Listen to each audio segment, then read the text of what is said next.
Hello, and welcome to Karen's Clips. The subject is on the board.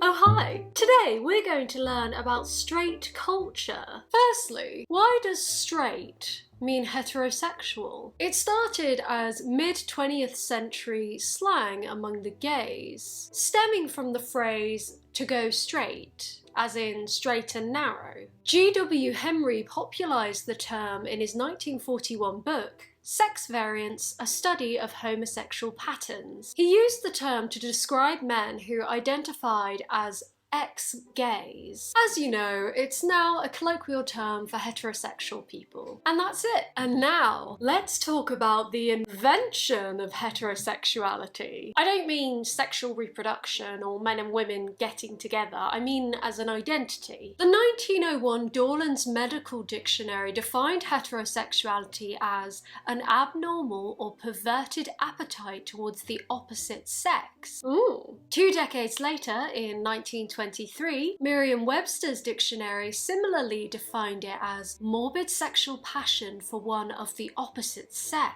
But then in 1934, the definition softened to manifestation of sexual passion for one of the opposite sex, normal sexuality. In her book, Straight, The Surprisingly Short History of Heterosexuality, Hahn Blanc describes how the 19th century heterosexuals went from merely existing to being defined. Prior to 1868, there were no heterosexuals. Basically, sexual behaviours were identified and sometimes even outlawed, but the emphasis was always on the act, not the agent. Hungarian journalist Karl Maria Kertbeny coined the words heterosexual and homosexual. Kertbeny used the term heterosexual a decade later when he was asked to write a chapter for a book arguing for decriminalisation of homosexuality. So he was pro-decriminalisation before it was cool. No one knows exactly why heterosexuals and homosexuals ought to be different. Heterosexuals and homosexuals are considered different because they can be divided into two groups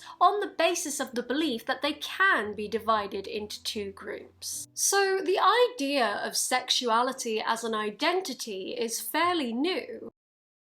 And that's all, because I just thought that'll be useful later on, maybe. See ya. Bye.